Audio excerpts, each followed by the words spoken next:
Oh, Susan, you think you can call me a senile fool in front of everyone and find my bank account by any means necessary? You assume I'm just a retired old lady who can't do anything useful. You constantly mock my old-fashioned ways, just because I bought the company that pays your salaries. My name is Dorothy Clark.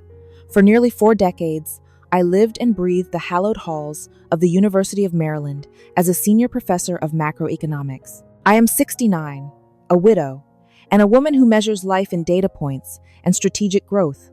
I don't do hobbies. I solve problems. My retirement wasn't supposed to be a slow fade into the sunset. It was supposed to be a well-earned period of advisory roles and intellectual leisure in my quiet home in Silver Springs. Then there is Robert, my son. I raised him to be a man of integrity, and he's a brilliant architect. But he fell for Susan Miller, a woman whose depth is comparable to a puddle in a drought. Susan is a 34-year-old social climber who views people as rungs on a ladder. To her, I am nothing more than a relic with a pension and a 4-bedroom house she's been eyeing since the wedding. I gave them $100,000 for their down payment.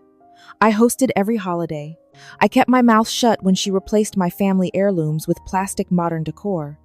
I tried to be the supportive mother-in-law the movies tell you to be. I thought that by being generous, I was securing a place in their hearts. Instead, I was just funding my own disrespect. I realized too late that Susan didn't want a mother. She wanted a benefactor who didn't talk back. Underneath the stiff wool blazers and the authoritative tone I used in lecture halls, there is a deep, aching hollow. My father was a clockmaker, a man of precision, and he taught me that if you aren't useful, you're broken. I've carried that pressure my whole life. Losing my husband 20 years ago was the first time I couldn't calculate my way out of pain. I channeled all that grief into Robert and my career, becoming a woman who lived for the A grade and the next promotion. Now that the university has replaced me with a younger professor and Robert has Susan, I feel like a machine that's been unplugged, but is still trying to whir. It's a terrifying sensation. When I'm at their house, I find myself smoothing my skirt over and over, my fingers tracing the fabric nervously because I don't know where to put my hands if I'm not holding a red pen or a briefcase. My eyes are still sharp. I can spot a rounding error from 10 feet away, but when Susan looks at me, I see her looking through me. It makes my jaw tighten until it aches. I've noticed a slight tremor in my left hand lately, especially when Susan speaks to me in that high-pitched, patronizing elderly voice. It's not Parkinson's. It's pure, unadulterated, suppressed rage. I feel my face flush, a heat rising from my neck that I have to hide by turning away to check the oven or look for my glasses.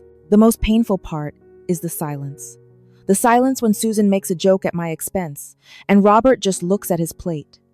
In those moments, I feel my heart thumping against my ribs like a trapped bird. I'm a woman who won awards for her research on wealth distribution, yet I'm being treated like I can't operate a microwave.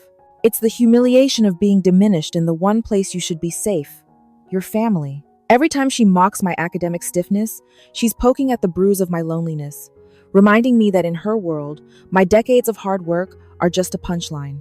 I am fragile, yes, but what Susan forgets is that glass is fragile too, until it breaks and cuts you to the bone. Before the firestorm erupted at the garden party, there was a season of what I mistakenly called peace. It was a delicate, curated version of family life that I worked very hard to maintain. I wanted so badly to be the grandmother my future grandkids would adore, and the mother-in-law Susan could actually confide in. During those months, our weekends were filled with what looked like harmony. We would meet at the local bistro in Oak Haven for Sunday brunch, and I would make a point to compliment Susan's latest influencer projects. I'd listen to her talk about engagement metrics and brand aesthetics with genuine interest, trying to find common ground between her digital world and my economic theories. There were moments of genuine warmth, or so I thought. I remember one Saturday afternoon when Susan came over to my house. We sat on the back porch, the smell of blooming jasmine thick in the air.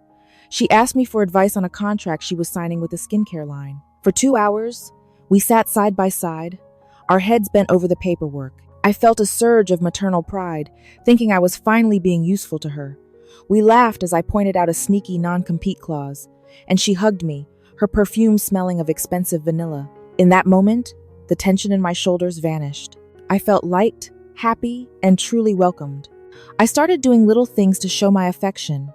I'd drop off organic groceries from the farmer's market, making sure to get those specific gluten-free crackers Susan loved. I'd send her articles about female entrepreneurs, thinking I was encouraging her. Every time they came over for dinner, I'd cook Robert's favorite pot roast and set the table with the fine china, wanting them to feel that my home was their sanctuary. I'd see them laughing together on my sofa, and a wave of deep, peaceful joy would wash over me. I'd smile to myself in the kitchen, thinking, this is it. This is the legacy of love I wanted to build. I was soft, I was open, and I was completely unaware that the woman smiling at me across the dinner table was simply waiting for the right moment to turn me into a laughingstock for her followers. The betrayal happened on a sweltering Saturday in July, during Susan's summer solstice soiree. She had invited over 50 people, mostly her industry friends and local socialites, to their sprawling backyard. I arrived wearing a modest, silk navy dress, carrying a vintage bottle of wine, and a heart full of pride for the home my son had built. But as the afternoon wore on, I realized I wasn't an invited guest. I was a prop. It began near the cocktail bar. I was standing with a group of Susan's younger colleagues, trying to engage in a conversation about the shifting housing market. I noticed Susan watching me from a few feet away, a predatory glint in her eyes that I hadn't seen before. She nudged the woman next to her and whispered something that caused them both to giggle. My stomach did a nervous flip. I tried to ignore it, smoothing the fabric of my dress with trembling fingers. But then she stepped into our circle.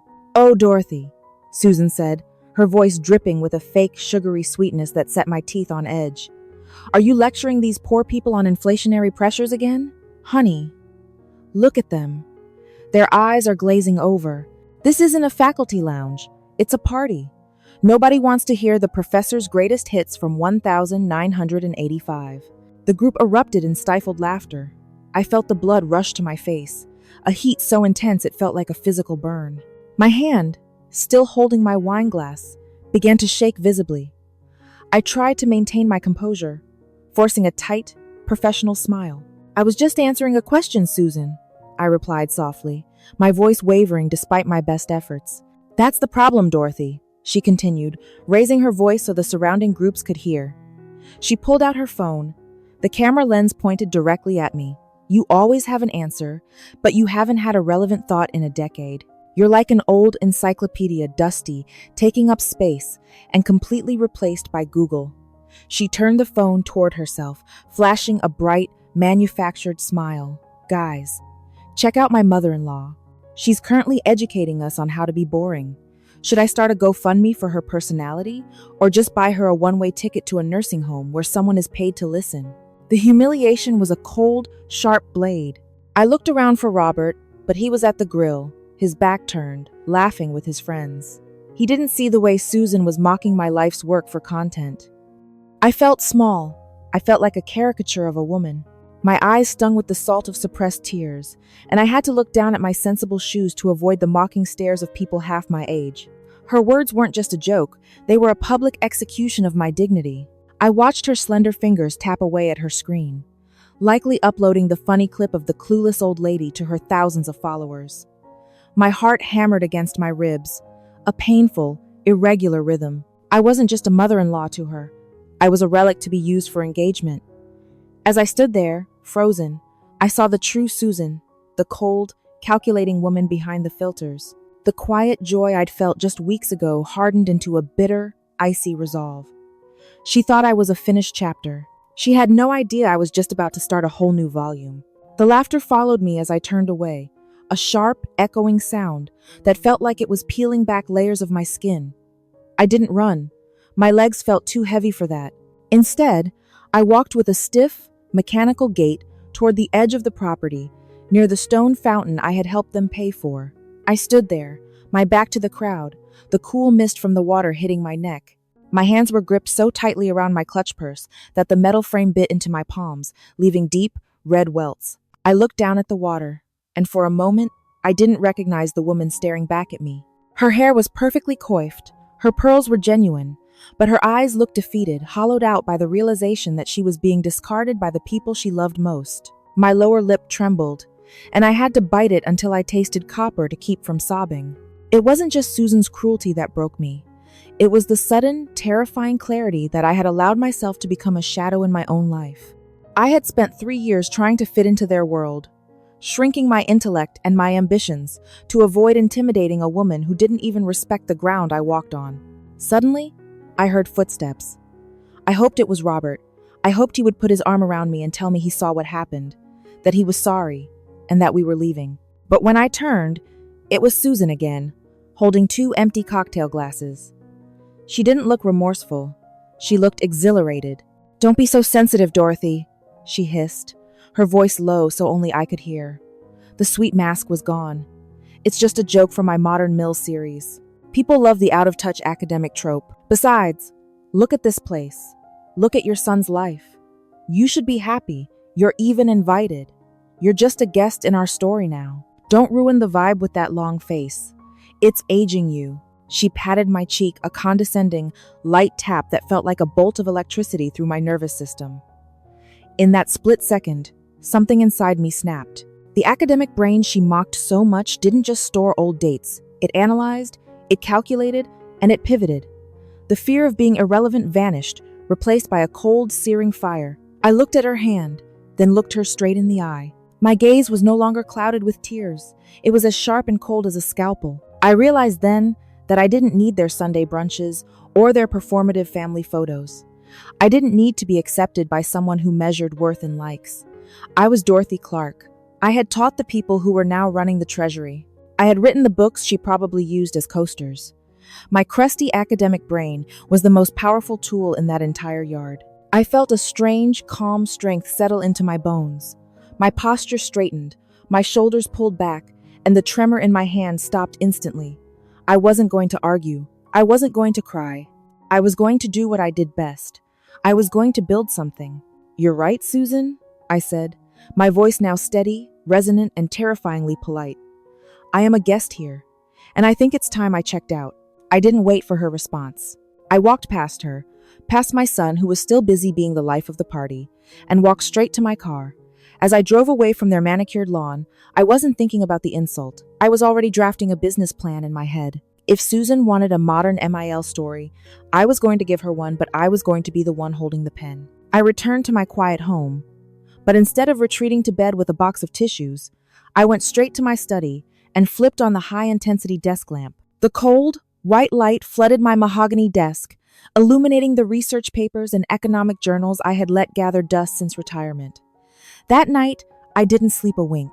My hands, which had been trembling with humiliated rage at the party, were now flying across the keyboard with the icy precision of a master strategist. If Susan wanted to mock my crusty academic brain, I was going to use that very brain to dismantle her world brick by brick. The first phase of my counterstrike was a silent, surgical financial withdrawal. At 9 a.m. on Monday, I was the first person through the doors of the First National Bank. As the sole owner of the bridge fund account I had established to help Robert and Susan with their mortgage and car payments, I exercised my legal right to close it. I moved all $150,000, the safety net I had intended for their future children, into a private business entity I'd just registered, Clark Legacy Consulting. I cut off the oxygen to their lifestyle in a single, 30-second transaction. I was no longer their interest-free ATM. Next, I called my old friend Harrison, one of the most ruthless real estate attorneys in Maryland. I owned a luxury 2-bedroom condo in downtown Bethesda, a property I had allowed Susan to use for the last 2 years, rent-free, as her content creation studio. It was the backdrop of every one of her luxury lifestyle videos. I instructed Harrison to draft a formal notice to vacate effective immediately. "Susan needs a crash course in market rate reality," I told him, my voice as steady as a heartbeat. By Tuesday afternoon, I had a locksmith at the condo. The heavy, metallic thud of the deadbolt being swapped out was the most satisfying sound I'd heard in years. But I wasn't done. I knew Susan survived on optics and digital validation. I installed a state-of-the-art, 4K security system around my own estate, not just for safety, but to document the inevitable tantrum I knew was coming. I also quietly reached out to a private investigator I'd met during a fraud prevention seminar years ago. I tasked him with auditing Susan's brand partnerships. My academic instinct told me that someone as lazy and entitled as her was likely cutting corners, perhaps buying followers, or inflating engagement metrics to defraud her sponsors. I began rebuilding my empire with a fervor I hadn't felt in decades. I leveraged my emeritus status and my deep network in the economics world to launch a niche consultancy firm for sustainable startups. I traded my soft, approachable cardigans for sharp, charcoal gray power suits that made me look like the boardrooms I used to advise. Every time I caught my reflection in a shop window, I didn't see a relic or a lonely grandmother. I saw a woman who had spent 40 years studying power and who was finally ready to exert it. The feeling of justice building was intoxicating. It wasn't the petty joy of a bully. It was the profound satisfaction of a teacher grading a failing student. I felt the tension in my chest transform into a cold, focused energy. When my phone lit up with a text from Robert saying, "Mom, the studio key isn't working. What's going on?" I felt a surge of joyful adrenaline. I didn't reply. I just sipped my black coffee and watched the sun set over my garden. The suspense of waiting for their next move didn't scare me. It thrilled me. I was no longer playing the part of the victim in Susan's story. I had just become the CEO of her nightmare. The silence didn't last long.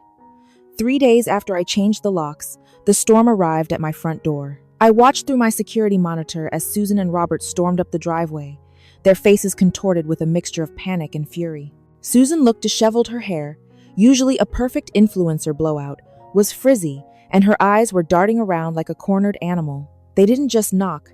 They hammered on the oak door until the frame vibrated. When I opened it, Susan didn't even wait for a greeting. "Are you insane, Dorothy? You've locked me out of my workspace. I have a $10,000 contract with a jewelry brand due tomorrow, and all my equipment is inside." Her voice was a shrill, desperate rasp. She lunged forward as if to push past me, but I stood my ground, my posture as rigid as a marble statue. Robert stepped in, his face flushed with a deep, embarrassed red. "Mom, this is too far." "Susan is talking about calling the police. She's saying you've had a mental break and that we need to file for emergency conservatorship over your finances.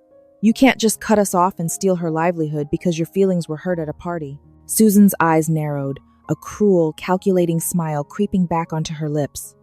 "That's right, Dorothy. I've already recorded your erratic behavior. If you don't hand over those keys and restore the bank account by tonight, I'm calling Adult Protective Services. I'll tell them you're a danger to yourself. I'll tell everyone that the brilliant professor has finally lost her mind to dementia. Do you really want that to be your legacy? A senile old woman in a state-run facility?" She pulled out her phone, mocking me once again by pretending to film me. "Say hello to the doctors, Dorothy. Tell them how you're sabotaging your own son's family." I felt a chill run down my spine.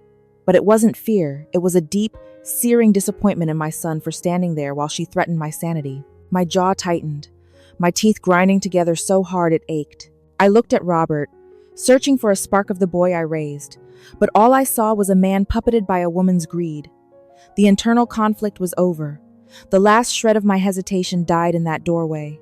They weren't just attacking my ego anymore. They were trying to steal my freedom. I stood there for a heartbeat, watching Susan's finger hover over the record button on her phone. She was actually smirking, convinced that the threat of a dementia label would make me crumble. Robert stood behind her, looking everywhere but at me, his silence a heavy, suffocating betrayal. "Is that your final move, Susan? A psychiatric intervention?" I asked, my voice dropping to a low, melodic calm that usually signaled the end of a debate in my lecture halls. I didn't wait for her to answer. I stepped back and opened the door wide. "By all means, come in, both of you. We have guests." The smirk vanished from Susan's face as she stepped into my foyer. Sitting in my living room were 2 men in dark, expensive suits. Harrison, my attorney, and Detective Miller, the private investigator I'd hired. On the coffee table sat a thick, manila folder and a laptop displaying a high-definition video feed. "Robert, Susan, meet the consequences of your actions," I said, walking over to the table with a grace I hadn't felt in years. Harrison stood up, his expression professional and icy. "Mrs. Miller, I am here to serve you with a formal cease and desist, as well as a lawsuit for the recovery of lost assets, but more importantly," he gestured to the laptop, "we've been reviewing the data." I turned the screen toward them. It played a crystal-clear recording from my garden, not the one Susan had edited for her fans, but the raw footage from my security system. It captured the entire party. Susan's mockery, her admissions of using me for money, and her whispered threats by the fountain. But that wasn't the final strike. "Detective Miller," I said, nodding to the investigator. The detective said, "Miss Miller, We spent 48 hours investigating the brand partners. It appears you used a click farm in Eastern Europe to inflate engagement levels by 80% based on fraudulent data. I've submitted a preliminary report to their legal department. They're not simply canceling the contract. They're considering legal action for breach of contract and fraud. What you did was more than unethical. Under U.S. Federal Code, Title 18, Section 1343, electronic fraud, using falsified online data for financial gain is a federal felony. Inflating engagement also constitutes contractual fraud, rendering those contracts invalid. Furthermore, this violates the Federal Trade Commission Act, which prohibits deceptive business practices. To put it bluntly, this isn't marketing, it's fraud. Susan's face went from pale to a sickly, ashen gray. Her phone slipped from her hand, clattering onto the hardwood floor. She looked like a puppet whose strings had been cut. You ruined me," she whispered, her voice cracking. "No, Susan," I replied, stepping closer until I could see the panic in her pupils. "You ruined yourself the moment you thought my age made me a victim. You thought I was a relic? A relic is a piece of history that survived. I am the system you tried to play, and you didn't even know the rules." I turned to Robert, who was staring at the floor, his shoulders slumped in utter defeat. "And you, Robert, you stood by while she threatened to lock your mother in an asylum to protect a fraudulent lifestyle. I have removed you from my will. The Clark Legacy will now be a scholarship fund for women in economics, women who actually know the value of hard work." The truth was out. The layers of lies Susan had built her empire on were stripped away in a matter of minutes. There were no more jokes, no more modern MIL series, and no more easy money. I watched as the reality of their situation sank in. They were broke, disgraced, and legally compromised. I felt a profound sense of satisfaction, not the hot, messy joy of revenge, but the cool, clean feeling of a balanced ledger. The truth was finally, undeniably, on the table. The courtroom was quiet, the only sound being the rhythmic ticking of the wall clock. When the judge finally looked up from the documents and ruled in my favor, dismissing the absurd emergency conservatorship petition Susan had filed in a desperate last-ditch effort, I didn't cheer. I simply closed my eyes and took a long, deep breath. The weight that had been crushing my chest for months, the weight of being just a mother-in-law, just an old woman, finally evaporated. I walked out of that courthouse into the bright, crisp Maryland autumn air.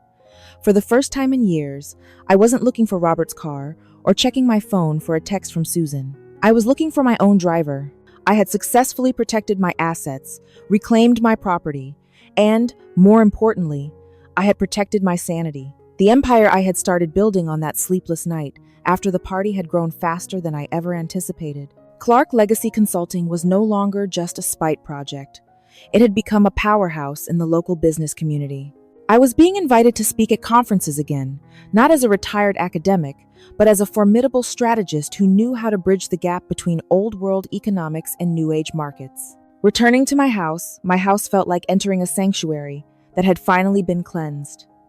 I had spent so long trying to make this place a home for people who didn't value me. Now, it was a home for me. I spent the afternoon in my garden, but I wasn't just tending to herbs as Susan had mocked. I was sitting at a wrought iron table with my laptop, finalizing a partnership with a venture capital firm. The sun felt warm on my face, and for the first time, I didn't feel the need to hide the lines around my eyes. Those lines were my map. They were proof of everything I had survived. The victory was multifaceted. I had won the legal battle, but the real triumph was the liberation of my spirit. I stopped checking Susan's social media, which had effectively collapsed after the fraud reports went public, and I stopped waiting for an apology from Robert that I knew he wasn't strong enough to give. I realized that my love for my son didn't require me to be his doormat. By cutting him off, I had given him the only thing I had left to offer, the necessity to grow up. I started living for myself. I booked a solo trip to the Amalfi Coast, something I'd put off for years because the kids might need me.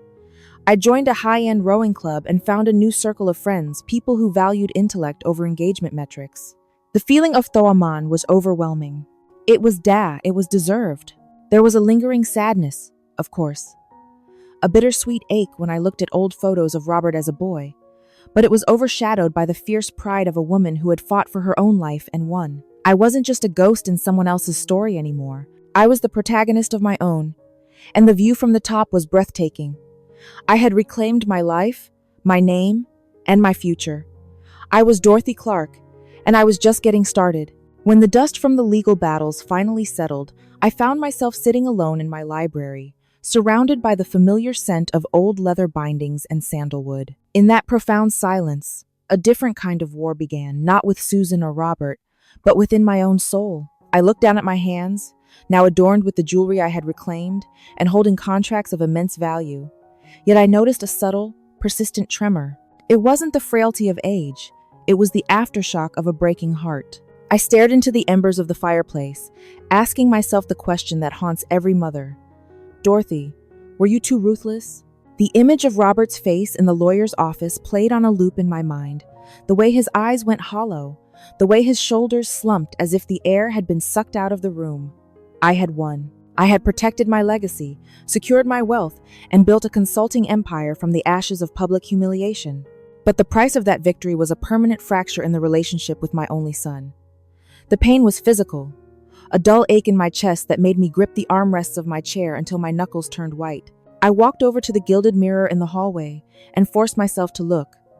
I saw a powerful, sharp-witted woman, but behind that steel, I saw a mother grieving. There were moments of agonizing inner conflict, a visceral tearing from within. I'd reach for my phone to send Robert a link to an article he'd like, only to remember that we were now legal adversaries.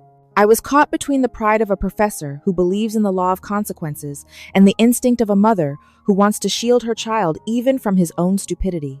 I knew I was right. If I hadn't struck back, I would have been erased, locked away in some sanitized facility while they spent my life's work on hollow vanity. Yet, being right felt incredibly cold. My fingers traced the fine lines on my face, reflecting the internal struggle. I had shown a level of hardness that was necessary for survival. But the transition from nurturer to executioner left a bitter taste in my mouth. I had taught Robert the most important lesson of his life, the value of respect, but in doing so, I had lost the boy I used to tuck in at night. I realized then that a true victory doesn't come with pure joy. It comes with the heavy, somber realization that standing your ground often means standing alone. I stood there, in the middle of the kingdom I had fought to keep, acknowledging that while I chose my dignity over their greed, the crown of self-respect is often forged in the fires of loneliness. This journey has taught me that retirement isn't a destination, but a decision I can make myself. My self-worth isn't tied to my son's approval or my daughter-in-law's social media likes. Over the years, I've forgotten that I'm a mother, not a silent provider, and I won't allow anyone to trample on my dignity. I've realized that intelligence without self-respect is just a tool for others to exploit. Therefore, I must persevere more than I ever thought possible. The important thing is that old age doesn't mean becoming invisible, but becoming undeniable. My asset isn't the money in the bank, but my refusal to let anyone define my value other than myself. I have decided to move forward with a policy of armed neutrality. I reached out to Robert, not with an apology, but with a bridge. I've agreed to pay for family therapy sessions, provided they are conducted by a professional of my choosing, someone who understands power dynamics and narcissistic behavior. I am no longer funding his life, but I am willing to fund his growth. As for Susan, she is barred from my home until she completes a significant period of behavioral accountability. I've made it clear. I am open to a relationship, but only one built on the bedrock of mutual respect. I will no longer be the ATM or the punchline. If they want a place in my life, they have to earn it by treating me as an equal, not a resource. I am choosing to offer a path to reconciliation, but I am keeping the gate locked until I see genuine change. If there is one thing I want you to take away from my story, it is this: your worth does not have an expiration date. In a world that is increasingly obsessed with the new, the young, and the viral, it is so easy for society and even our own families to treat the older generation like yesterday's news. We are often expected to step aside, keep quiet, and hand over the keys to everything we've built without a fight. But age is not a synonym for weakness, and retirement is not a synonym for irrelevance. This isn't just about a mother-in-law and a daughter-in-law.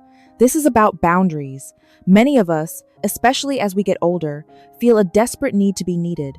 We let things slide. We ignore the little jokes, the dismissive eye rolls, and the subtle ways our children treat us like children. We do this because we fear loneliness. But let me tell you, there is no loneliness more hollow than being surrounded by family who treats you like a ghost. You must set boundaries, not because you are mean, but because you are valuable. Empathy is a two-way street. We are taught to empathize with the struggles of the younger generation, to understand their stress and their digital pressures. But where is the empathy for the decades of sacrifice, the wisdom earned through fire, and the simple human right to be respected in one's own home? Communication fails when one side views the other as an obstacle rather than a person. If you are being mocked or marginalized, do not shrink. Do not quiet your voice to make their lives easier. To the sons and daughters out there, look at the parents who raised you. They are not just your support system or your inheritance.